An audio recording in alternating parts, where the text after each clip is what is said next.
அனைவருக்கும் வணக்கம். Welcome to தாயார் குக்கிங் சேனல். இன்றைக்கி என்ன ஸ்பெஷல் ரெசிபினா, சின்னவங்கள்லேருந்து பெரியவங்க வரைக்கும் விரும்பி சாப்பிடக்கூடிய ரோட்டுக்கடை காளான் மசாலா தான் செய்ய போகிறோம்.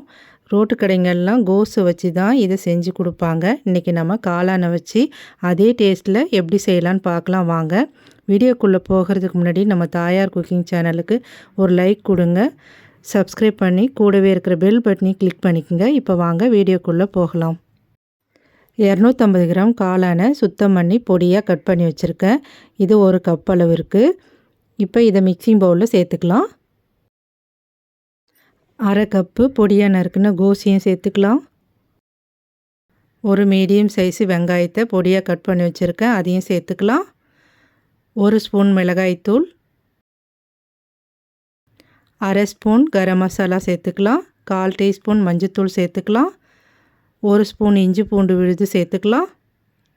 ஒரு ஸ்பூன் உப்பு சேர்த்துக்கலாம். 3 டேபிள் ஸ்பூன் மைதா மாவு சேர்த்துக்கலாம்.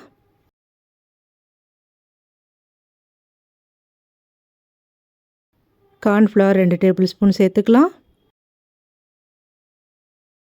இப்போ இது கூடவே பொடியாக நறுக்குன கொத்தமல்லி தழையும் சேர்த்துக்கலாம். இதில் தண்ணி எதுவும் சேர்க்காமல் அப்படியே கையை வச்சு எல்லாத்தையும் நல்லா கலந்து விடுங்க. தண்ணி எதுவும் சேர்க்க தேவையில்ல. நம்ம இது கலந்து விடும்போதே இதுலேருந்து காளான்லேருந்து கோஸ்லேருந்து தண்ணி விடும். அந்த தண்ணியே போதுமானது. பாருங்கள், இந்த மாதிரி கலந்ததுக்கப்புறம் இதை பொரிக்க ஆரம்பிச்சிடலாம். இப்போ காளானை பொரிக்கிறதுக்கு அடுப்பை பற்ற வச்சு ஒரு கடாயை வச்சுக்கோங்க. கடாயில் தேவையான அளவு எண்ணெய் ஊற்றிக்கலாம். எண்ணெய் சூடாகி வரட்டும். இப்போ எண்ணெய் நல்லா சூடாகிடுச்சு. நம்ம கலந்து வச்ச காளானை சின்ன சின்ன உருண்டைகளாக அப்படியே எண்ணெயில் போட்டுக்கலாம். இதை போட்டு உடனே திருப்ப வேண்டாம். ஒரு நிமிஷம் வந்ததுக்கப்புறம் 2 பக்கமும் நல்லா திருப்பி விட்டு பொரித்து எடுத்துக்கலாம். இப்போ நல்லா பொரிஞ்சு வந்துருச்சு. இப்போ நம்ம இதை எண்ணெயிலேருந்து வடிகட்டி எடுத்துக்கலாம். இதே மாதிரி மீதி உள்ள காளானையும் பொரித்து எடுத்துக்கோங்க. இப்போ மசாலா ரெடி பண்ணிக்கலாம். அதுக்கு அடுப்பை பற்ற வச்சு கடாயில் 2 ஸ்பூன் எண்ணெய் ஊற்றிக்கலாம். ஒரு வெங்காயம் பொடியாக கட் பண்ணி வச்சுக்கிறேன், அதை சேர்த்து லைட்டாக வதக்கி விட்டுக்கலாம். இப்போ இது வதங்கும் போதே பொடியாக நறுக்குன கருவேப்பிலை கொஞ்சம் சேர்த்துக்கலாம். இதையும் சேர்த்து வெங்காயத்தோடு வதக்கி விட்டுக்கலாம். இது கூடவே ஒரு ஸ்பூன் இஞ்சி பூண்டு விழுது சேர்த்து இஞ்சி பூண்டு விழுதோட பச்சை வாசனை போகிற அளவுக்கு வதக்கி விட்டுக்கலாம். இப்போ இது நல்லா வதங்கி வந்துடுச்சு. இப்போ இதில் 1 டேபிள் ஸ்பூன் டொமேட்டோ சாஸ் சேர்த்துக்கலாம். 1 டேபிள் ஸ்பூன் சோயா சாஸ் சேர்த்துக்குங்க. அரை ஸ்பூன் தனி மிளகாய் தூள் சேர்த்துக்கலாம். இப்போ இதை எல்லாத்தையும் சேர்த்து நல்லா கலந்து விட்டுக்கலாம். இப்போ இந்த மாதிரி நல்லா கலந்து விட்டதுக்கப்புறம் இதில் 1 கப் அளவு தண்ணி சேர்த்துக்குங்க. தண்ணி சேர்த்து நல்லா கலந்து விடுங்க. கலந்து விட்டு அடுப்பை மீடியமான தீயில் வச்சு ஒரு 2 நிமிஷம் நல்லா கொதிக்க விடுங்க.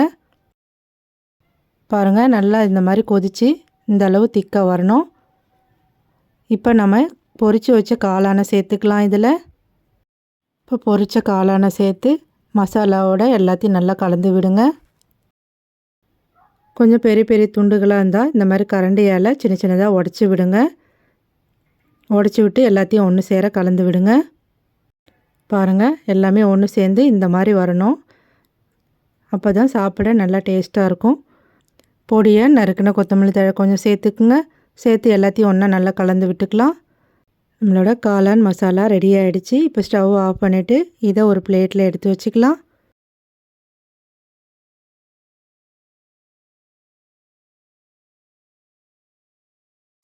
இதுக்கு மேலே பொடியாக நறுக்குன வெங்காயத்தை தூவிக்கலாம். அதுக்கு மேலே பொடியாக நறுக்குன கொஞ்சம் கொத்தமல்லி தழையும் தூவிக்கலாம்.